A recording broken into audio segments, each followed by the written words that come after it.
రైతు సోదరులందరికీ నమస్కారం. మనం ఈరోజు ఈ వీడియో ద్వారా రైతును రాజుగా మార్చగలిగే అద్భుతమైన పంట గురించి తెలుసుకుందాము. అదే ఆయిల్ పామ్ సాగు. మనము ఈ వీడియోలో రైతు సోదరులకు వచ్చే అన్ని రకాలటువంటి అనుమానాలు, అపోహల నివృత్తితో పాటు రాష్ట్ర ప్రభుత్వం యొక్క సబ్సిడీ వివరాలు మరియు ఈ పంటను ఏ విధంగా సాగు చేయాలో అన్నది మొత్తం వివరించడం జరిగింది. కాబట్టి దయచేసి రైతు సోదరులు ఈ వీడియోను పూర్తిగా చూడగలరు. దాంతోపాటు ఈ పంటను ఆల్రెడీ సాగు చేసినటువంటి రైతుల యొక్క విజయగాథలు వారి మాటల్లోనే కూడా వినవచ్చు. దాంతోపాటుగా మన తెలంగాణ రాష్ట్ర వ్యవసాయ శాఖ మంత్రి శ్రీ సింగిరెడ్డి నిరంజన్ రెడ్డి గారు రాష్ట్రం యొక్క ప్రణాళిక మరియు రైతులకు ఏ విధంగా ఈ పంట వలన ఉపయోగం అనేది స్వయంగా వివరించడం జరిగింది. కాబట్టి ఈ వీడియోను ఖచ్చితంగా చివరి వరకు చూసి మీకున్నటువంటి అనుమానాలు, అపోహలను ఈ ఆయిల్ పామ్ కల్టివేషన్కి సంబంధించిన అన్ని వివరాలు ఇందులో ఉన్నాయి. కాబట్టి దయచేసి ఈ వీడియోను చివరి వరకు చూసి మీ తోటి రైతు సోదరులకు షేర్ చేయవలసిందిగా కోరుచున్నాము.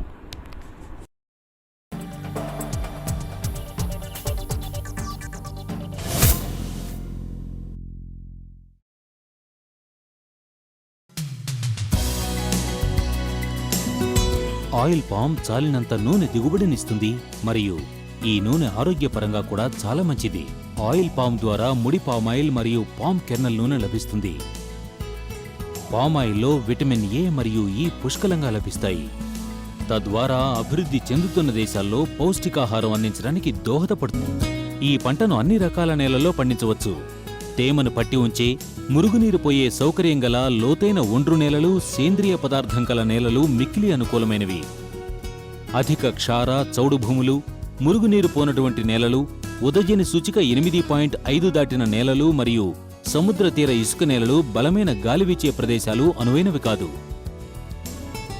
ఈ ఆయిల్ పామ్లో టెనెరా అనే హైబ్రిడ్ను మాత్రమే వాణిజ్యపరంగా సాగు చేస్తున్నారు. ఇది మందమైన పెంకుగల జూరా అనే తల్లి మొక్క మరియు పెంకులేని పిసిఫెరా అనే మగమొక్క రకములను సంకరం చేయడం ద్వారా ఏర్పడింది. ఈ టెనెరా పలుచని పెంకు, అధికంగా పీచు భాగము, ఎక్కువ నూనె శాతము కలిగి ఉంటుంది.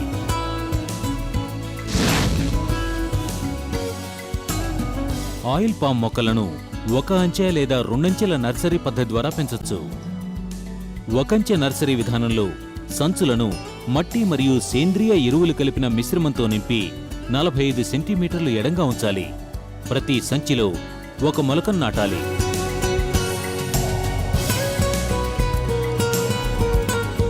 వేసవిలో ఈ సంచుల్లో మల్చింగ్ చేయాలి మరియు తాటి ఆకులతో మొక్కలకు నీడను కల్పించాలి. రోజ్ క్యాన్లతో గాని, డ్రిప్ లేదా స్ప్రింకర్లతో గాని ప్రతిరోజు నీటిని అందించాలి. సిఫారసు చేసిన ఎరువుల మోతాదును క్రమం తప్పకుండా నిర్దిష్ట సమయంలో వాడాలి.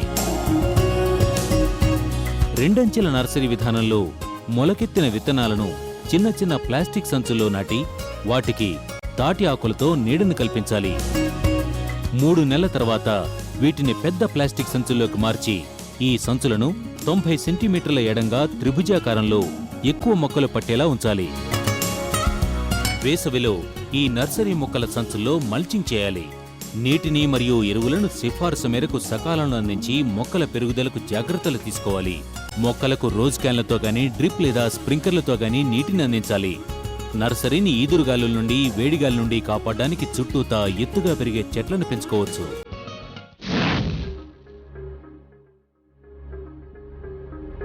పొలంలో మొక్కలను నాటే ముందు నేలను బాగా దున్ని చదును చేసుకోవాలి.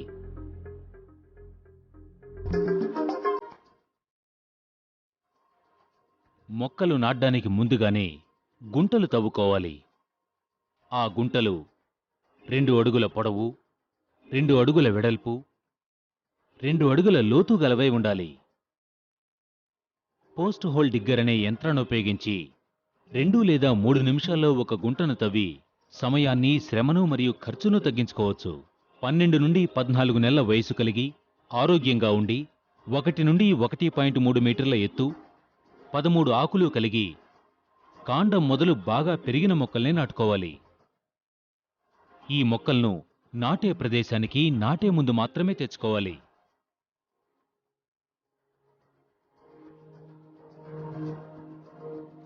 త్రవ్విన గుంటల్లో అడుగు భాగాన 400 గ్రాముల సింగిల్ సూపర్ ఫాస్ఫేట్ లేదా 250 గ్రాముల డయామోనియం ఫాస్ఫేట్ లేదా 250 గ్రాముల రాక్ ఫాస్ఫేట్, 50 గ్రాముల ఫోరేట్ మరియు ఒక తట్టెడు పశువుల ఎరువును గుంటను తవ్వినప్పుడు వచ్చే క్రింది సగభాగం మట్టిలో కలపాలి. మొక్క ఉన్న ప్లాస్టిక్ సంచిని నిలువుగా కోసి తీసివేసి మట్టితో సహా మొక్కను గుంటలో నాటాలి. మొక్క నాటిన తర్వాత ఖాళీగా ఉన్న గుంటలో మిగతా సగభాగాన్ని భూమి ఉపరితలం నుండి 25 సెంటీమీటర్ల లోతులో ఉండేలా గుంటను మట్టితో నింపాలి. మొక్కను నాటిన వెంటనే పాదులను చేసి సమృద్ధిగా నీరు అందించాలి. ఈ మొక్కలను సంవత్సరం పొడుగునా ఏ కాలంలోనైనా నాటుకోవచ్చు. కానీ జూన్ నుండి డిసెంబర్ మాసాలు అనువైనవి. వేసవి కాలంలో మొక్కలను నాటినప్పుడు మల్చింగ్ ద్వారా మరియు పాదుల్లో జనుము వంటి మొక్కలను నాటి పంటను వేసవి వేడికి గురికాకుండా నీటి ఎద్దడి రాకుండా జాగ్రత్త వహించాలి.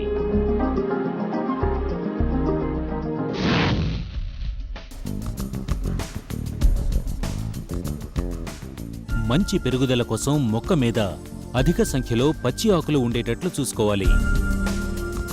మొక్క అడుగు భాగాన ఎండిన మరియు తెగులు సోకిన ఆకులను మాత్రమే తీసివేయాలి. ఎక్కువ ఆకులను తొలగించకూడదు. తొలగించినట్లయితే పెరుగుదల తగ్గి తద్వారా దిగుబడి తగ్గే అవకాశం ఉంటుంది. మొక్క చుట్టూ మొదటి సంవత్సరంలో 1 మీటర్ దూరంలోనూ, రెండవ సంవత్సరంలో 2 మీటర్ల దూరంలోనూ, మూడవ సంవత్సరం ఆపై వయసు ఉన్న మొక్కల చుట్టూ 3 మీటర్ల దూరంలో కలుపు తీసి మట్టిని చెట్టు మొదల్లో చేరకుండా జాగ్రత్త వహిస్తూ పైపైన తీసి పాదు చేసుకోవాలి. పాదులో నీరు మరియు పోషక పదార్థాలు తీసుకునే వేళ్లుంటాయి కాబట్టి వీటికి పోటీ లేకుండా కలుపును ఎప్పటికప్పుడు తీసివేస్తూ పాదును శుభ్రంగా ఉంచుకోవాలి. కలుపును మనుషుల ద్వారా గాని కలుపునాశన మందైనటువంటి గ్లైఫోసేట్ను 1.5 మిల్లీలీటర్లు లీటర్ నీటిలో కలిపి కలుపు మొక్కలు పూర్తిగా తడిచేటట్లు పిచికారీ చేయాలి. మల్చింగ్ వల్ల, కవర్ క్రాప్స్ వేయడం వల్ల, అంతర్ పంటలు పండించడం వల్ల కలుపు మొక్కల పెరుగుదలను నివారించడమే కాకుండా తేమ నిలుపుదలను పెంపొందించవచ్చు.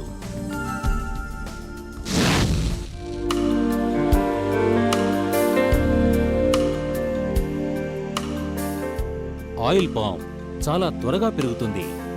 అంతేకాదు ఇది అధిక దిగుబడినిస్తుంది. ఇందుకుగాను చాలినంత నీరును అందించాలి. నీటి కొరత ఉన్నట్లయితే మువ్వు ఆకులు విచ్చుకోకుండా ఉండడమే కాకుండా ఆకుల ఉత్పత్తి తగ్గిపోతుంది. ఈ నీటి ఎద్దడి ఎక్కువ పోతు గెలలు రావడానికి, ఆడగెలలు సరిగ్గా ఎదగక తద్వారా దిగుబడి తగ్గిపోవడానికి కారణమవుతుంది. 3 సంవత్సరాలు మరియు ఆపై వయసు కలిగి దిగుబడినిచ్చే మొక్కలకు రోజుకు కనీసం 200 నుండి 250 లీటర్ల నీటిని అందించాలి. నేల ఎత్తుపలాలుగా ఉన్నప్పుడు, నీటి వసతి కావలసిన మేరకు మాత్రమే ఉన్నప్పుడు డ్రిప్ లేదా మైక్రో స్ప్రింకర్ల ద్వారా మొక్కకు నీటిని అందించాలి. డ్రిప్ ద్వారా నీరందించే పద్ధతిలో ప్రతి చెట్టుకు 4 డ్రిప్పర్లు పెట్టాలి. ప్రతి డ్రిప్పరు గంటకు 8 లీటర్ల నీటిని అందిస్తే 4 డ్రిప్పర్ల ద్వారా మొక్కకు రోజుకు 6-7 గంటల నీటి సరఫరా సరిపోతుంది.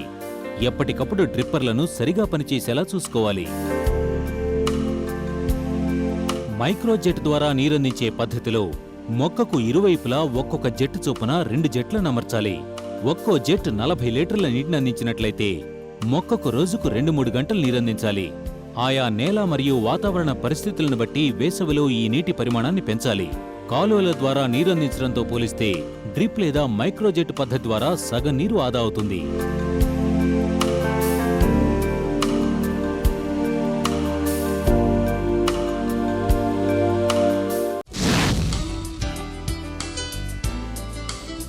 నీటిని ఆదా చేయడానికి, కలుపు నివారించడానికి చెట్టుపాదుల్లో మల్చింగ్ చేయడం అవసరం. ఇది ఉష్ణోగ్రతను క్రమపరచడానికి, నేలలో సేంద్రియ పదార్థం మరియు పొటాషియం పరిమాణం పెంచడానికి, భూభౌతిక మరియు జీవ పదార్థ గుణాలను పెంచడానికి దోహదపడుతుంది. మల్చింగ్ చేయడానికి ఖాళీ ఆయిల్ పాము గెలలు, ఎండిన ఆయిల్ పాము ఆకులు, కొబ్బరి ఆకులు, కొబ్బరి దొప్పలు, చెరకాకులు, మొక్కజొన్న ఆకులు మొదలైన వాటిని ఉపయోగించవచ్చు. ఎదిగిన ఆయిల్ పాము తోటల్లో గెలలను నరికిన తర్వాత ఆకులను మొక్కల వరుసల మధ్యలో వేసినట్లయితే మల్చింగ్ లాగా ఉపయోగపడుతుంది.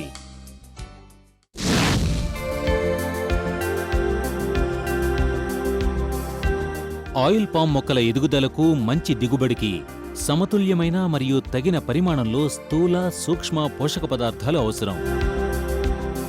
కొత్తగా నాటిన మొక్కలకు మొదటి దఫా ఎరువులు మొక్కలు నాటిన 3 నెలల తర్వాత వేయాలి. సిఫారసు చేసిన పోషక పదార్థాలను సూటి ఎరువులు లేదా మిశ్రమ ఎరువుల్లోని పోషక లభ్యతను బట్టి వేసుకోవాలి. మొదటి సంవత్సరం మొక్కకు 870 గ్రాముల యూరియా, 1250 గ్రాముల సింగిల్ సూపర్ ఫాస్ఫేట్, 670 గ్రాముల మ్యూరేట్ ఆఫ్ పొటాష్ మరియు 125 గ్రాముల మెగ్నీషియం సల్ఫేట్ అందించాలి. రెండవ సంవత్సరంలో మొక్కకు 1740 గ్రాముల యూరియా, 2500 గ్రాముల సింగిల్ సూపర్ ఫాస్ఫేట్, 1333 గ్రాముల మ్యూరేట్ ఆఫ్ పొటాష్ మరియు 250 గ్రాముల మెగ్నీషియం సల్ఫేట్ అందించాలి. 3 సంవత్సరాలు మరియు ఆపై వయసు ఉన్న తోటలకు సంవత్సరానికి మొక్కకు 2610 గ్రాముల యూరియా, 3750 గ్రాముల సింగిల్ సూపర్ ఫాస్ఫేట్, 2000 గ్రాముల మ్యూరేట్ ఆఫ్ పొటాష్ మరియు 500 గ్రాముల మెగ్నీషియం సల్ఫేట్ అందించాలి. బోరాన్ లోపం కనిపించినప్పుడు చిన్న మొక్కలకైతే సంవత్సరానికి 50 గ్రాములు, పెద్ద మొక్కలకైతే 100 గ్రాములు బోరాక్స్ వేయాలి. ఎరువులను సంవత్సరానికి 4 సార్లు సమంగా వేయాలి. రెండవ దఫా వేసే ఎరువులతో పాటు ప్రతి మొక్కకు 50 నుండి 100 కిలోల సేంద్రియ ఎరువు లేదా 100 కిలోల పచ్చిరొట్ట ఎరువును వాడాలి.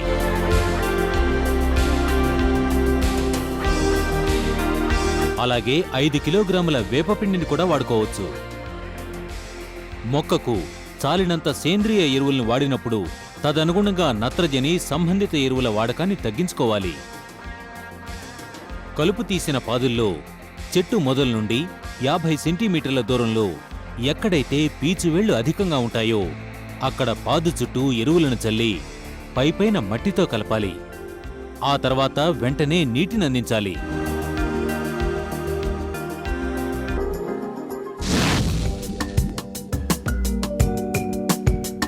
లేత వయసు గల మొక్కపాదుల్లో జనుమును పచ్చిరొట్ట ఎరువుగా పెంచవచ్చు. ఇది తోటలో వేసవికాలంలో అనుకూల వాతావరణాన్ని కల్పిస్తుంది. వాతావరణంలోని నత్రజనిని నేలలో స్థిరీకరిస్తుంది. నేలకు సేంద్రియ పదార్థాలను అందిస్తుంది. ఆయిల్ పామ్ మొక్కలు నాటిన వెంటనే వాటి పాదుల గట్ల మీద జనుము విత్తనాలను చల్లాలి. జనుము మొక్కలు 60 నుండి 65 రోజుల్లో పూత దశకు వస్తాయి. ఈ దశలో మొక్కలను కోసి చెట్ల పాదుల్లో వేయాలి. ఇవి నీటి ఆదాకు మరియు కలుపు మొక్కల పెరుగుదలను అరికట్టడానికి సహాయపడతాయి. కవర్ క్రాపింగ్ కూడా నేలలోని సేంద్రియ పదార్థాల పరిమాణాన్ని పెంచుతుంది. పుష్పజాతికి చెందిన పంటలను పాదుల్లో వేస్తే అవి వాతావరణంలోని నత్రజనిని నేలలో స్థిరీకరించి పోషక పదార్థాల స్థాయిని పెంచుతాయి. సాధారణంగా ఆయిల్ పామ్ తోటల్లో ప్యురేరియం, కలపోగోనియం, సెంట్రోసీమా, మైమోసా మరియు మ్యూకానా వంటి పంటలను కవర్ క్రాప్స్గా వేయొచ్చు.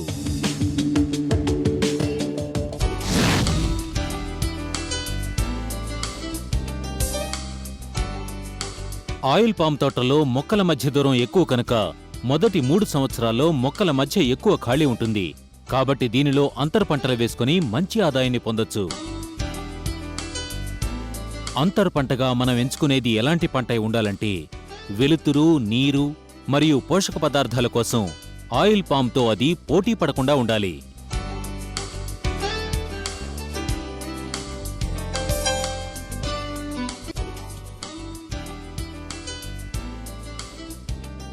కూరగాయలు, అరటి, పొగాకు, మిర్చి, పసుపు మొదలైనవి అంతర పంటలుగా వేసుకోవచ్చు. మొక్కజొన్న, జొన్న, చెరకు మొదలైన పంటలను అంతర పంటలుగా పండించేటప్పుడు ఆయిల్ పామ్ మొక్కలపై నీడ పడకుండా పాదు చుట్టూ చాలినంత ఖాళీని వదలాలి. ఎక్కువ నీటి అవసరం లేని నూనె గింజల పంటలైనటువంటి వేరుశెనగ, నువ్వులు, అపరాలైన పెసలు, మినుములు, అలసందలు వంటి పంటలు పండించేటప్పుడు ఆయిల్ పామ్ మొక్కలకు నీటి కొరత లేకుండా ఎప్పుడూ సరిపడా నీరు అందేలా జాగ్రత్త పడాలి. ఆయిల్ పామ్ పంటలో అంతర్ పంటలు పండించేటప్పుడు ఆకులను దగ్గరకు చేర్చి కట్టడం గానీ నరకటం గానీ చేయకూడదు. దీనివల్ల కిరణజన్య సంయోగ క్రియ తగ్గుతుంది. చెట్టుకు దగ్గరగా దున్నకూడదు. దీనివల్ల వేళ్లు దెబ్బతిని నీరు మరియు పోషక పదార్థాలు తీసుకోవడం తగ్గుతుంది.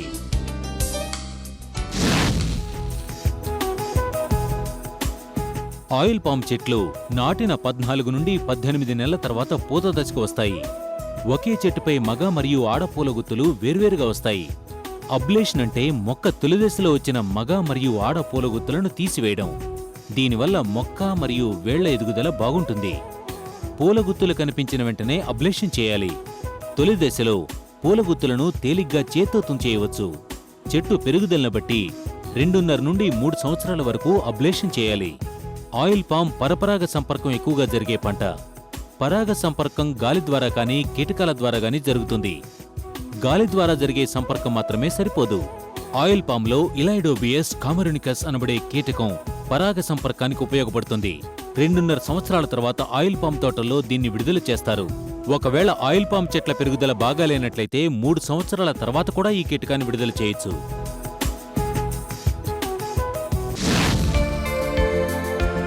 ఆయిల్ పామ్ తోటల్లో మొక్కకు మధ్య దూరం ఎక్కువగా ఉంటుంది. ఇది బహువార్షిక పంట. 3 లేక 4 సంవత్సరాల తర్వాత మొక్కకు మధ్య లభ్యమయ్యే స్థలంలో గేదెలు, ఆవులు, మేకలు, గొర్రెలు వంటి వాటిని మేపుకోవచ్చు. దీనివల్ల అదనపు ఆదాయం రావడమే కాకుండా పంటకు కావలసిన ఎరువు కూడా లభిస్తుంది. అంతేకాకుండా ఇది భూసారాన్ని మరియు మొక్కకు కావలసిన పోషక పదార్థాల లభ్యతను పెంచుతుంది.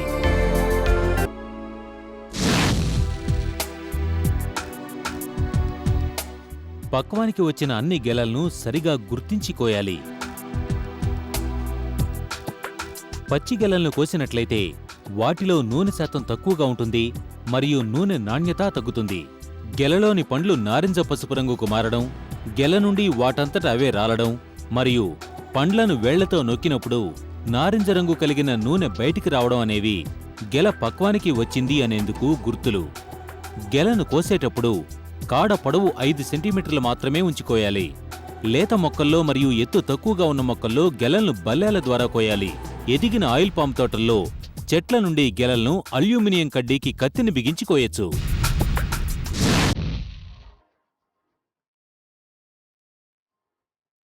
గెలలు కోసిన వెంటనే వాటిని ఏదైనా వాహనం ద్వారా కలెక్షన్ సెంటర్కు పంపాలి. సాధ్యమైనంత త్వరగా గెలలు పాడవకుండా జాగ్రత్తగా వాటిని కలెక్షన్ సెంటర్కు చేరవేయాలి. ఈ గెలలు కలెక్షన్ సెంటర్ నుండి 24 గంటలలోపు ఫ్యాక్టరీకి చేరేలా చూసుకోవాలి.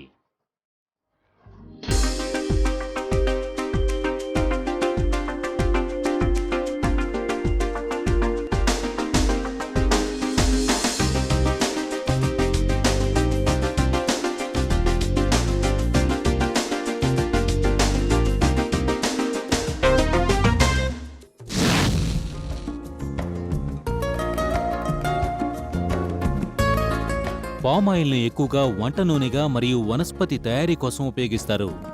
ఇంతేకాకుండా ఈ నూనెను రకరకాల ఆహార పదార్థాల తయారీలో మరియు పరిశ్రమల్లో వాడతారు.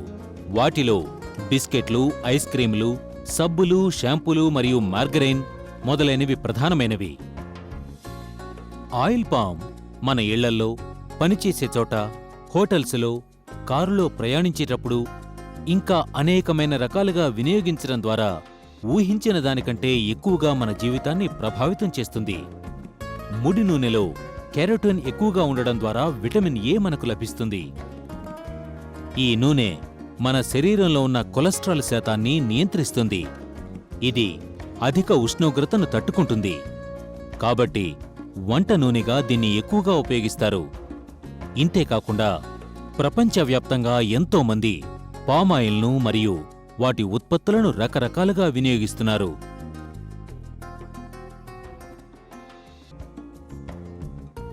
దీన్ని క్రొవ్వొత్తులు, సౌందర్య సాధనాలు, జీవ ఇంధనం, గ్రీజు, సిరా ముద్రించే యంత్రాలు మొదలగు పరిశ్రమల్లో మరియు ఇతర అవసరాల కోసం కూడా వినియోగిస్తున్నారు. ఈ బంగారు చెట్టు మొట్టమొదటిగా ఆఫ్రికాలో పుట్టి ఆసియా దేశాలైనటువంటి మలేషియా మరియు ఇండోనేషియాలో ఆదరణ పొంది భారతదేశానికి వచ్చింది.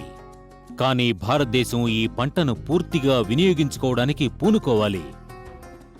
మనం ఈ పంట యొక్క దిగుబడి సామర్థ్యాన్ని తెలుసుకున్నప్పుడు మాత్రమే ఇది సాధ్యమవుతుంది. ఆయిల్ పామ్ మన దేశానికి అనేకమైన అద్భుతాలను అందిస్తుంది. అది ఎప్పుడంటే మనందరం కలిసికట్టుగా దీని వృద్ధి కోసం పనిచేసినప్పుడు మాత్రమే. ఆయిల్ పామ్ మన పాలిటి బంగారు చెట్టు కావాలంటే మనందరం కలిసికట్టుగా కృషి చేయడం ఎంతో అవసరం.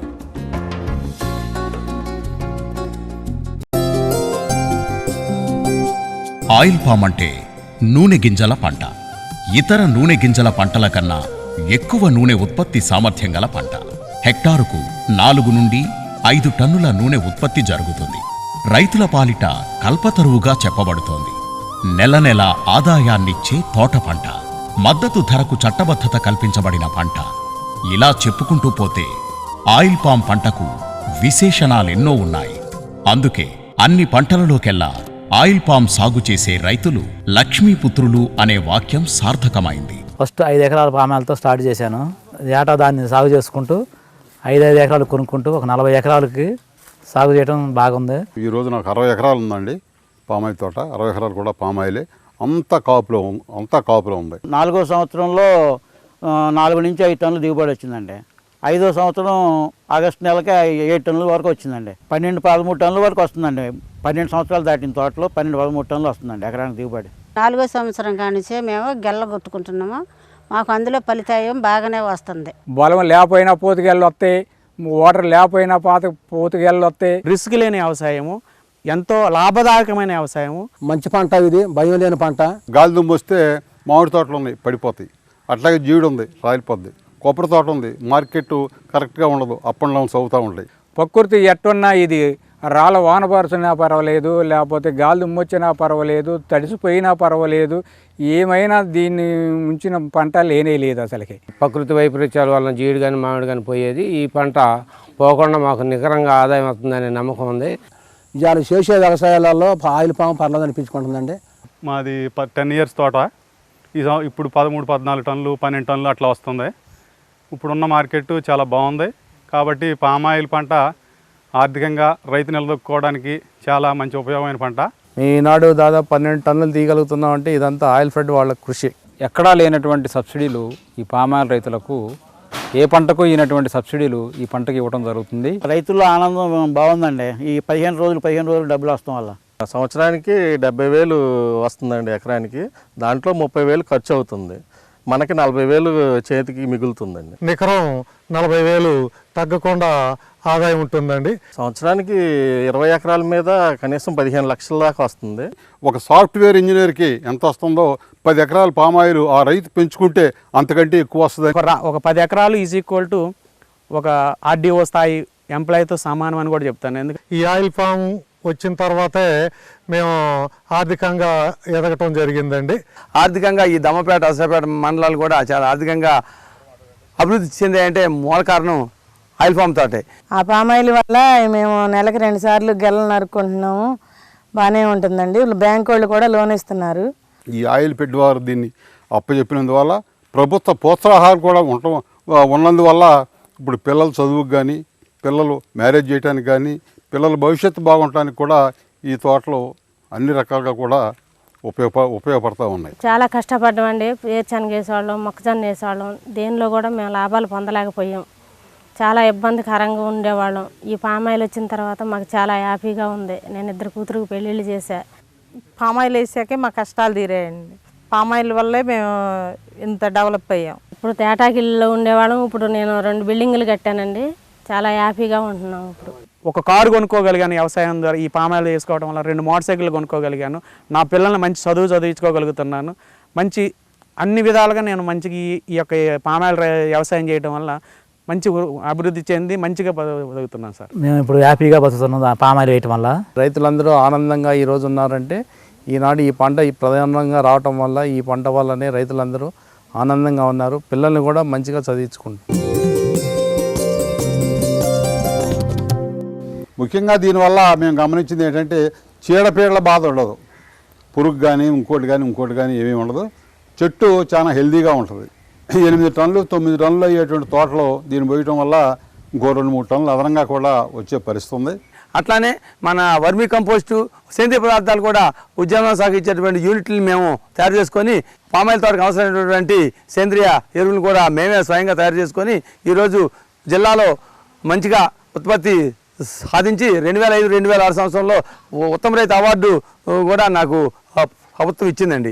ఇక్కడ రైతాంగం అంతా ఎక్కువ కూడా ఇప్పుడు జీవామృతంతో వ్యవసాయం, ఫెర్టిలైజర్స్ తగ్గించేసి ఇప్పుడు మేము కూడా అందరం జీవామృతంతో దీన్ని వ్యవసాయం చేస్తూ ఇంకా ముందుకు వెళ్తున్నాం. దీంట్లో మలేషియా మరియు ఇండోనేషియా దేశాలే 85% క్రూడ్ పామాయిల్ ఉత్పత్తి చేస్తున్నాయి.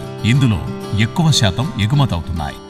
బహుళ వార్షిక పంటల్లోకెల్లా పామాయిల్ ఎక్కువ దిగుబడినిస్తుంది. అంటే హెక్టారుకు 4 నుండి 5 టన్నుల పామాయిల్ ఉత్పత్తి జరుగుతుంది. నాటిన 30 సంవత్సరాల వరకు రైతుకు ఆదాయాన్నిచ్చే పంట ప్రపంచంలో ఇదొక్కటే. రైతులకు లాభాన్ని చేకూరుస్తూ పర్యావరణ సమతుల్యానికి మేలు కలిగించే తోట పంట పామాయిల్ మాత్రమే. వంట నూనెల విభాగంలో అన్నింటికన్నా తక్కువ ధరకు లభించేది పామాయిల్ ఒక్కటే. అందుకే భారతదేశంలో దీని వాడకం ఎక్కువగా ఉంది. మన దేశ జనాభాకి ఏటా 21 మిలియన్ టన్నుల వంట నూనెలు అవసరం కాగా ప్రస్తుతం 7 మిలియన్ టన్నులు మాత్రమే ఉత్పత్తి చేయడం జరుగుతుంది. మిగిలిన 15 మిలియన్ టన్నుల నూనెలు 65,000 కోట్ల రూపాయలను వెచ్చించి దిగుమతి చేసుకోవడం జరుగుతుంది. రైతులు పండించిన పామాయిల్ గెలలను ఈ ఫ్యాక్టరీలలో మద్దతు ధరకు కొనుగోలు చేయడం జరుగుతుంది. ఎఫ్ కోడ్ ద్వారా పారదర్శకంగా రైతుల నుండి కొనుగోలు చేసిన పామాయిల్ గెలలకు ఆన్లైన్ ద్వారా వారం వారం చెల్లింపులు జరుగుతాయి.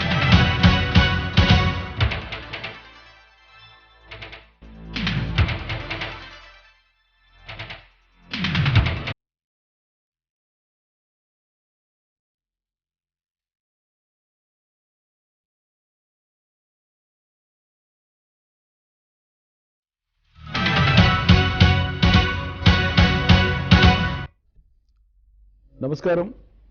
తెలంగాణ రాష్ట్ర ప్రజానీకానికి, ప్రత్యేకంగా రైతాంగానికి, రైతు సోదరులకు, రైతు సోదరీమణులకు, యువమిత్రులకు, వ్యవసాయాధారిత పరిశ్రమల యాజమాన్యానికి, పరిశ్రమల్లో పనిచేసేటువంటి కార్మికులకు పేరు పేరున అందరికీ నమస్కారం. నేను మీ వ్యవసాయ శాఖ మంత్రి సింగిరెడ్డి నిరంజన్ రెడ్డి. ఈరోజు టీశాట్ మాధ్యమం ద్వారా ఆయిల్ పామ్ సాగు మరియు దాని విస్తరణ మీద ఒక ప్రత్యేక కార్యక్రమాన్ని ఈ మన టీవీ ఆధ్వర్యంలో చేపట్టడం జరిగింది. ముందుగా ఈ టీశాట్ కార్యక్రమాన్ని నిర్వహిస్తున్నటువంటి ఈ యాజమాన్యానికి, శైలేష్ రెడ్డి ఎండి గారికి, వారి సిబ్బందికి నేను హృదయపూర్వకంగా ధన్యవాదాలు అర్పిస్తున్నాను. నాతో పాటు ఈరోజు చర్చలో పాల్గొనేటువంటి నిపుణులు ఉన్నారు. అటు నుంచి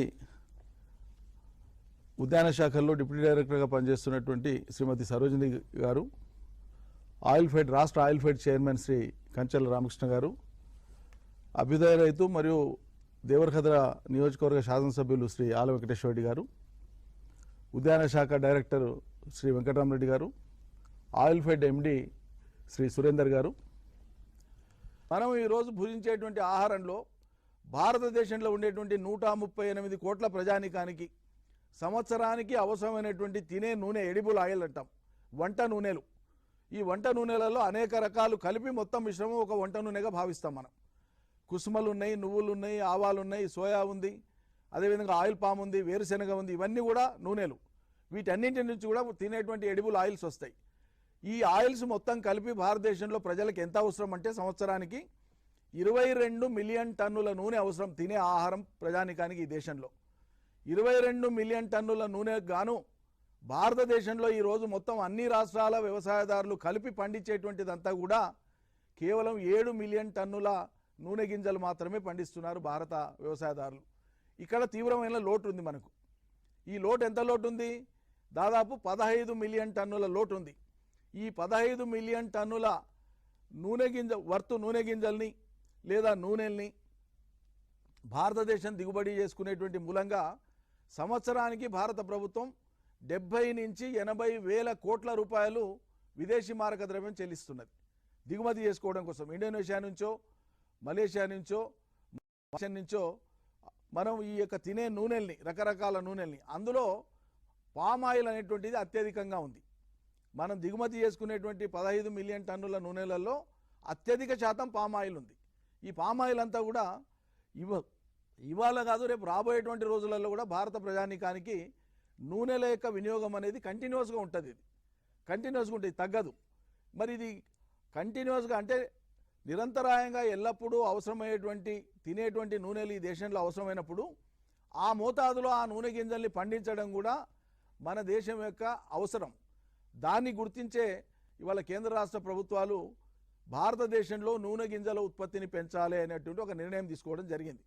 దీన్ని తెలంగాణ ప్రభుత్వం వచ్చిన వెంటనే గౌరవ ముఖ్యమంత్రి గారు మనం నూనె గింజల్ని కానీ పప్పు దినుసుల్ని కానీ ఎక్కువగా ప్రోత్సహించి ఆ దిగుబడి వస్తే రైతాంగానికి ధర వస్తుంది, తక్కువ నీళ్లు, తక్కువ పెట్టుబడి, తక్కువ కరెంటు కాలుతుంది, అంతిమంగా రైతుకు వచ్చేటువంటి రాబడి కూడా ఎక్కువ ఉంటుంది. దాంతోపాటు పంట వచ్చినాక ఎవరు కొనాలో అని ఎదురు చూసేటువంటి దుస్థితి రైతులకు ఉండదు. ఇది ప్రధానమైనటువంటి విషయం. పండించిన పంట అమ్మకం ఎట్లా అనేటువంటి ఆందోళన కానీ రంది కానీ ప్రజానికానికి ఉండదు, వ్యవసాయ ప్రజానికానికి ఉండదు. అందుకని కనీసం రెండో పంటలోనైనా, వానకాలం పంటలో వేసుకోకపోయినా రెండో పంట అయినటువంటి యాసంగి పంటలోనైనా సరే నూనె గింజల యొక్క ఉత్పత్తిని పెంచాలి. ఆ నూనె గింజల ఉత్పత్తిలో వార్షిక పంటలు ఉన్నాయి, అంటే ఒక సంవత్సర కాలంలో వేసుకునేటువంటి పంటలు ఉన్నాయి. అవి 2 నెలలు 3 నెలలు 100 రోజుల లోపల వచ్చేటువంటివే. నువ్వులు కానీ, ఆవాలు కానీ, కుసుమలు కానీ, అదేవిధంగా వేరుశెనగ కానీ 100-110 రోజుల లోపల వచ్చేటువంటి పంటలు ఇవన్నీ. 70-80 రోజుల నుంచి మొదలుపెట్టి 110-120 రోజుల లోపల వచ్చేటువంటి పంటలు యాసంగిన వేసుకునే పంటలు. ఈ పంటల్ని ప్రోత్సహించాలని తెలంగాణ ప్రభుత్వం నిర్ణయించుకున్నది. యాసంగి కాలంలో ఈ పంటల్ని వేయాలి, ఇది ఒక ప్రధానమైన అంశం. దీంతో పాటు వార్షిక పంటగా ఉండేటువంటి పామాయిల్ అనేటువంటిది, ఈ పామాయిల్ పంట ఆల్రెడీ భారతదేశంలో ప్రస్తుతానికి 88 లక్షల ఎకరాలలో ఈ దేశంలో ఉంది. మనకు ఈ తినేటువంటి నూనెల యొక్క కొరత తగ్గాలంటే భారతదేశంలో కనీసం ఒక 80 లక్షల ఎకరాలలో ఆయిల్ పామ్ సాగు జరగాలి మొత్తం దేశవ్యాప్తంగా. దేశంలో సుమారు 40 కోట్ల ఎకరాల భూమి ఉన్నప్పుడు మొత్తం దేశం కలిపి 80 లక్షల ఎకరాలలో ఆయిల్ పామ్ సాగు చేయడం అనేది కష్టమైనటువంటి విషయం కానే కాదు. జరగాల్సిందల్లా ఏది, ఈ కొత్త పంటను రైతాంగం వేసుకోవడానికి అవసరమైన సూచనలు సలహాలతో పాటు శాస్త్ర సాంకేతిక పరిజ్ఞానంతో పాటు వాళ్ళకి సబ్సిడీలని ఇవ్వాలి, అవసరమైన మేరకు సబ్సిడీలని ఇవ్వాలి. అది చేస్తేనే ఈ కొత్త పంట వస్తుంది. కొత్త పంట వస్తేనే విదేశీ మారక ద్రవ్యం తగ్గుతుంది. అది కాక ఈ ఆయిల్ పామ్ పంట వేయడం మూలంగా రైతాంగానికి వచ్చే ప్రయోజనం కానీ సమాజానికి దేశానికి వచ్చే ప్రయోజనం ఏంటి అంటే, ఆయిల్ పామ్ పంట కొనుగోలు కోసం బైబ్యాక్ గ్యారంటీ స్కీమ్ ఉంది, అంటే చట్టం ఉంది దానికి. ఆయిల్ పామ్ పంట వేసుకున్నటువంటి రైతు తనకు మొక్క ఇచ్చిన రోజు నుంచి పంట వచ్చినప్పటి నుంచి 4వ ఏడు పంట వచ్చినప్పటి నుంచి ఆ గెలలు కోసుకొని ఫ్యాక్టరీకి తీసుకుపోయినప్పుడు ఫ్యాక్టరీకి తీసుకుపోయే ట్రాన్స్పోర్ట్ ఛార్జెస్తో మొదలుపెట్టుకొని ఆయన ఇచ్చినటువంటి ఆ పంటలో ఆయిల్ ఎక్స్ట్రాక్షన్ రేట్ను బట్టి ఒక ఎకరాలో సుమారు 15 నుంచి 20 టన్నుల పంట వస్తుంది. ఒక ఎకరాలో 15 నుంచి 20 టన్నుల పంట వస్తుంది. ఈరోజు ఉండేటువంటి మార్కెట్ రేటుకు ఒక టన్నుకు 19,000 రూపాయలు ఉంది. 19,000 రూపాయలు ఒక టన్నుకు ఉంది. 4 సంవత్సరాల తర్వాత ఈ పంట స్టార్ట్ అవుతుంది.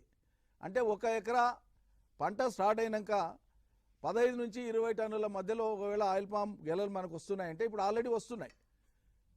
భద్రాద్రి కొత్తగూడెం జిల్లాలో కానీ సూర్యాపేట జిల్లాలో కానీ మొత్తం మనకు దాదాపు ఇప్పటికి ఒక 45,000 ఎకరాలలో ఆయిల్ పామ్ పంట ఉంది. ఇవాళ ఆ ఆయిల్ పామ్ పంట అద్భుతంగా వస్తున్నది.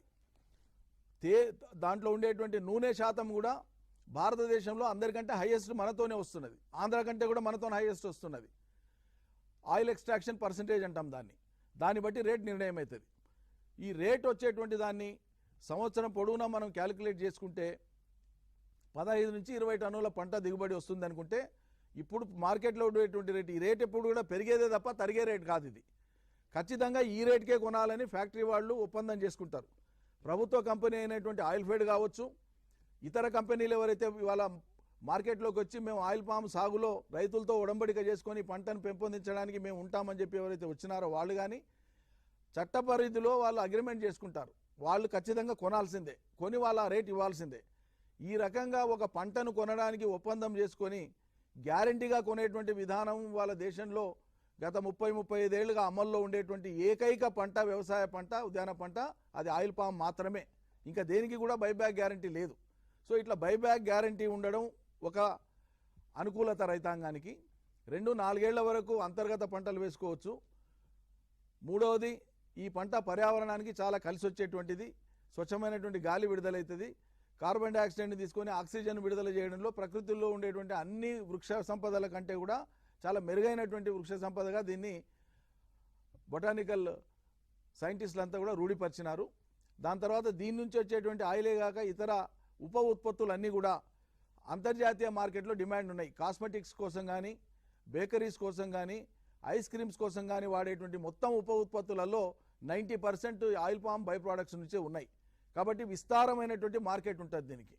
ఇది కాక మనకు ఉండేటువంటి ఈ నీటి వాడకంలో 1 ఎకరా నీరు వాడే బదులు 4 ఎకరాల ఆయిల్ పామ్ పంటను సాగు చేసుకోవచ్చు. ఆయిల్ పామ్ సాగుకు ఒక చౌడు నేలలు తప్ప, అదేవిధంగా నల్లరేగడి, అది కూడా పూర్తి బంకతో ఉండేటువంటి నల్లరేగడి తప్ప మిగతా అన్ని రకాల భూములు కూడా దీనికి సాగుకు యోగ్యమైనటువంటివే.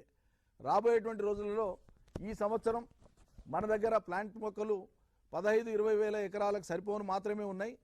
ఇక్కడ మనం విత్తనాలను తయారు చేయడానికి అవకాశం లేదు. ఇది కోస్టారికా, మలేషియా, అదేవిధంగా థాయిలాండు, ఇండోనేషియా ఇటువంటి దేశాల నుంచి అక్కడే విత్తనాలు పర్చేజ్ చేసి అక్కడ అవి మొలకెత్తిన తర్వాత వాటిని స్ప్రౌట్స్ అంటారు, వాటిని ఇక్కడికి దిగుమతి చేసుకోవాలి. ఇక్కడ ప్రత్యేకమైన పరిస్థితులలో, స్పెషల్ టెంపరేచర్స్ కండిషన్స్లలో, ప్రత్యేకమైనటువంటి సైంటిఫిక్ విధానాలలో నర్సరీని పెంచాలి. నర్సరీలో 11 మాసాలు పెరిగిన తర్వాతనే ఆ ప్లాంట్ రైతులు వాళ్ళ పొలాల్లో పెట్టుకోవాలి. ఇది ఒక విధానం. ఈ పద్ధతే పాటించాలి, దీనికి ఇంకో ప్రత్యామ్నాయం లేదు. కాబట్టి రైతు ఇప్పటి నుంచి సన్నద్ధమైతే రేపు వచ్చేటువంటి మార్చి ఏప్రిల్ తర్వాత ఎండాకాలంలో గుంతలు తీసుకోవడం కానీ అది ఈజీఎస్లో చేసుకోవచ్చు. డ్రిప్ పెట్టుకోవడం అది మైక్రో ఇరిగేషన్ కింద సబ్సిడీ కింద రాష్ట్ర ప్రభుత్వం ఇస్తుంది. పైప్ లైన్ డ్రిప్ అంతా కూడా ఎరువులు సబ్సిడీలు వస్తాయి. 1 ఎకరా 4 ఏళ్ల వరకు 1 ఎకరాకు అయ్యేటువంటి ఖర్చు మొత్తం మీద 36,000 రూపాయల సబ్సిడీ ఉంటుంది. మిగతాది రైతు పోర్షన్ పెట్టుకోవాలి. సొంతంగా రైతు పెట్టుకోలేడు అనుకుంటే ఏది డ్రిప్ కాక నేను చెప్పేది. ఒకవేళ రైతుకు అవసరమైనటువంటి పెట్టుబడి తాను పెట్టలేని స్థితి ఉంటే రైతులకు బ్యాంకుల నుంచి రుణం ఇప్పించడానికి కూడా ఇవాళ రాష్ట్ర ప్రభుత్వమే ముందుకొచ్చి ఆయిల్ పామ్ తోటలు సాగు చేసేటువంటి రైతాంగానికి అందరికీ కూడా ఆయా గ్రామాలలో, ఆయా క్లస్టర్లలో ఎక్కడ అవసరం ఉంటే అక్కడ వాళ్లకు బ్యాంకులతో టైప్ చేసి ఎన్ని ఎకరాలు పెట్టుకుంటే అన్ని ఎకరాలకు ప్రభుత్వం ఎంత సబ్సిడీ ఇస్తుంది, వాళ్ళకు మొదటి సంవత్సరం ఎంత అవసరం పడుతుంది, రెండవ సంవత్సరం ఎంత అవసరం పడుతుంది, ప్రభుత్వం నుంచి ఎంత వస్తుంది, బ్యాంకులు ఎంత ఇవ్వాలి, ఇది మొత్తం టైప్ చేసి 4 ఏళ్లకు సరిపోయినటువంటి ఆర్థిక ప్రణాళికను కూడా ఉద్యాన శాఖ, వ్యవసాయ శాఖనే వెంబడి ఉండి, మన అధికారులు వెంబడి ఉండి రైతుకు సంబంధించినటువంటి పొలాల్లో ఆ పంట వేయించి 4వ సంవత్సరం పంట వచ్చేదాకా కూడా వాళ్ళకి యాజమాన్య పద్ధతుల మీద స్పష్టమైనటువంటి అవగాహన కల్పిస్తూ వస్తారు. ఒకసారి పంట స్టార్ట్ అయినాక రైతుకు సంవత్సరానికి ప్రతి 15 రోజులకు ఒకసారి గెలలు వస్తూ ఉంటాయి. వచ్చినట్లు ఫ్యాక్టరీకి తరలిస్తూ ఉంటాం. సంవత్సరం పొడవునా క్రాప్ ఉంటుంది. సంవత్సరం పొడవునా రైతుకు ఆదాయం వస్తూనే ఉంటుంది. ప్రతి 15 రోజులకు ఒకసారి ఎప్పటికప్పుడు రైతు బ్యాంక్ అకౌంట్లో ఈ డబ్బులు పడుతూ ఉంటాయి. ఈరోజు ఆయిల్ పామ్ సాగు చేసేటువంటి రైతుకు పెట్టుబడి ఒకసారి పంట స్టార్ట్ అయినాక పెట్టేటువంటి పెట్టుబడి ఎక్కువలో ఎక్కువ 20 నుంచి 22 వేల కంటే ఎక్కువ ఉండదు. పంట స్టార్ట్ అయినాక సంవత్సరానికి 20-22 వేల ఎకరాలకు మించినటువంటి పెట్టుబడి ఉండదు. దిగుబడి ఈరోజు పెట్టుబడి బోంగా 1,20,000 నుంచి 1,50,000 దాకా ఒక సంవత్సరంలో ఆయిల్ పామ్ తోటల మీద ఒక్కొక్క రైతాంగానికి వాళ్ళ మన కళ్ళ ముందరనే వస్తున్నాయి. నేను ఇక్కడ రైతాంగ సోదరులకు, సోదరిమణులకు విజ్ఞప్తి చేస్తున్నా, మీరు మీ మండలాల్లో మీ పరిధిలో ఉండేటువంటి ఏఈఓల దగ్గర మీరు నమోదు చేసుకోండి. మేము ఆయిల్ పామ్ తోటలను చూసి వస్తాము అనుకునేటువంటి వాళ్ళు మీరు నమోదు చేసుకోండి. దశల వారీగా వాళ్ళందరినీ కూడా అప్పారావుపేట, అశ్వరావుపేట, సత్తుపల్లి ప్రాంతాల్లో ఉండేటువంటి ఆయిల్ పామ్ తోటలకు వ్యవసాయ శాఖనే ఖర్చులు భరించి బస్సులు పెట్టి మిమ్మల్ని తీసుకొని పోయి చూపించుకొని వస్తారు. ఇదివరకే రాష్ట్రంలో దాదాపు 5-6 వేల మంది రైతుల్ని సిద్దిపేట ప్రాంతం నుంచి, మంచిర్యాల ప్రాంతం నుంచి, వనపర్తి, మహబూబ్నగర్ ప్రాంతాల నుంచి చాలామంది రైతుల్ని 5-6 వేల మంది రైతుల్ని పంపించి చూపించినాం. అది సరిపోదు. రాష్ట్ర వ్యాప్తంగా ఔత్సాహికులైనటువంటి రైతులు వెళ్ళి చూసేస్తామంటే ఖర్చు మీరు భరించే అవసరం లేకుండా ప్రభుత్వమే ఖర్చు భరించి రైతులందరినీ తీసుకొని పోయి చూపించుకొని వస్తుంది. చూడాలన్న ఆసక్తి ఉండేటువంటి రైతులు మీరు అక్కడ పేర్లు నమోదు చేసుకుంటే అందరూ ఒకసారి కాకపోయినా విడతల వారీగా, దశల వారీగా రైతాంగాన్ని కొందరిని మనం వాడు తీసుకొని పోవడానికి అవకాశం ఉంటుంది. ఒకసారి మీరు చూసి వస్తే మీకు అర్థమవుతుంది. ఈ వానకాలం సీజన్, ఈ యాసంగి సీజన్ మీ పంటలు, సాంప్రదాయ పంటలు, మీరు వేసుకునే పంటలు ఎట్లా వేయాలనో వేసుకోండి. కానీ రేపు వచ్చేటువంటి సీజన్కు ఈ ఎండాకాలం తయారైతేనే, ఈ యాసంగి తయారైతేనే, యాసంగి పంటలు పూర్తయినాక తయారైతేనే వచ్చే వానకాలం ఈ టైంకు రాష్ట్రంలో దగ్గర 3 లక్షల ఎకరాలలో ఆయిల్ పామ్ సాగుకు అవసరమైనటువంటి మొక్కల సన్నద్ధతను మేము సిద్ధం చేస్తున్నాం. అటు తర్వాత వచ్చేటువంటి సంవత్సరంలో 7 లక్షల ఎకరాలు, ఆ తర్వాత వచ్చే 3వ సంవత్సరంలో 10 లక్షల ఎకరాలు, ఇట్లా ఒక 3-4 ఏళ్ల కాలంలో తెలంగాణ రాష్ట్రంలో 20 లక్షల ఎకరాలలో ఆయిల్ పామును సాగు చేయాలని ప్రభుత్వం సంకల్పించింది. ఇది గౌరవ ముఖ్యమంత్రి గారు చాలా ముందు చూపుతో ఈ పథకానికి రూపకల్పన చేసినారు. ఈ 20 లక్షల ఎకరాలలో తెలంగాణలో ఆయిల్ పామ్ సాగైతే వానకాలం, యాసంగి, ఇది ఎందుకంటే ఏడాది పంట కాబట్టి వానకాలం, యాసంగి వ్యవసాయ పంటలు పండేటువంటి భూములు వానకాలం 20, యాసంగి 20, 40 లక్షల ఎకరాలలో వ్యవసాయ పంటలు పండే భూమిలో ఆ స్థానంలో 20 లక్షల ఎకరాలలో ఆయిల్ పామ్ వచ్చిందంటే 40 లక్షల వ్యవసాయ భూములకు ఇది ప్రత్యామ్నాయంగా ఉంటుంది. అంటే ఆ 40 లక్షల ఎకరాలలో పండేటువంటి వ్యవసాయ ఉత్పత్తులు, అవి వరి కానీ ఇంకేదైనా పండి అధికంగా వచ్చేటువంటి ప్రమాదం లేకుండా బ్యాలెన్స్ అవుతుంది. మిగిలినటువంటి పండినటువంటివి కూడా మన డిమాండ్లకు ఉంటే అప్పుడు వరి పండించిన రైతులకు ఇబ్బంది ఉండదు, ఇతర పంటలు వేసుకున్న రైతులకు ఇబ్బంది ఉండదు. ఒకే పంట అధిక ప్రమాణంలో పండి వచ్చినప్పుడు, చాలా పెద్ద క్వాంటిటీలో వచ్చినప్పుడు మార్కెట్ సమస్య వస్తుంది. పైగా మన అవసరాలు కూడా ఉన్నాయి. పైగా రైతాంగానికి అధిక లాభాలను ఇచ్చేటువంటి పంట ఇది.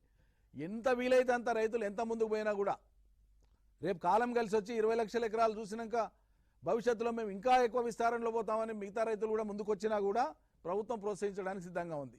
కానీ ప్రభుత్వం ఇప్పుడు పెట్టుకున్నటువంటి టార్గెట్ మాత్రం ఒక 20 లక్షల ఎకరాల్లో ఆయిల్ పామ్ సాగు తెలంగాణ రాష్ట్రంలో జరగాలి. అది రాబోయేటువంటి 3-4 ఏళ్ల కాలంలో దీన్ని పగడబందీగా అమలు చేయాలని ఆయా ప్రాంతాలను ఫ్యాక్టరీ జోన్లుగా నిర్ణయించడం జరిగింది. ఇదివరకే ఉండేటువంటి ఆయిల్ ఫెడ్ అనేటువంటి రాష్ట్ర ప్రభుత్వ సంస్థ ఏదైతే ఉందో ఈ ఆయిల్ ఫెడ్కు దాదాపు 2 lakh ఎకర్స్ మనం ఇచ్చింది. ఎంత ఇచ్చినాం? దాదాపు 2 లక్షల ఎకరాలలో ఒక ఆయిల్ ఫెడ్ సంస్థ వాళ్లే ఈ ఆయిల్ పామును విస్తరించేటందుకోసం వాళ్ళకు ప్రభుత్వం ఏరియాను అలాట్మెంట్ ఇచ్చింది. పూర్వపు మహబూబ్నగర్ జిల్లాలోని గద్వాల, నారాయణపేట, ఖమ్మం, సిద్దిపేట, కొత్తగూడెం లాంటి జిల్లాలు ఆయిల్ ఫెడ్కి ఇవ్వడం జరిగింది. మిగతా కొన్ని కంపెనీలు ఉన్నాయి, ఆల్రెడీ ఉన్నటువంటి కంపెనీలు నవభారత్ అని, గోద్రేజ్ అని, అదేవిధంగా ఇటీవలి కాలంలో కొన్ని విదేశీ కంపెనీలు కూడా వచ్చినాయి. వాళ్ళు కూడా వచ్చి అలాట్మెంట్ తీసుకున్నారు. వీళ్ళందరూ కూడా వాళ్ళ పని స్టార్ట్ చేస్తున్నారు. రేపు వచ్చేటువంటి సీజన్ కల్లా నర్సరీలను మొత్తం పెంచి మొక్కలను అందుబాటులో పెట్టుకొని రైతులతో టైప్ చేసుకొని రైతులందరూ వాళ్ళ వాళ్ళ పొలాలలో ఇవి వేసుకోవడం కోసం డ్రిప్ గుంతలు తీసే కాడ నుంచి, ఎరువుల కాడ నుంచి, డ్రిప్ పైప్ లైన్ వేసే కాడ నుంచి ప్లాంట్ తెచ్చి వాళ్ళ చేత ప్లాంట్ పెట్టించే వరకు ఇటు ఆయిల్ ఈ కంపెనీ వాళ్ళు, రైతులు, ఉద్యాన శాఖ ఒక సమన్వయంతో పనిచేసి రైతాంగం చేత ఇది ముందుకు తీసుకుపోవడానికి ఒక ప్రణాళికను మేము సిద్ధం చేసుకున్నాం. దీన్ని దృష్టిలో పెట్టుకొని రైతాంగం ఆలోచించవలసి ఉంటుంది.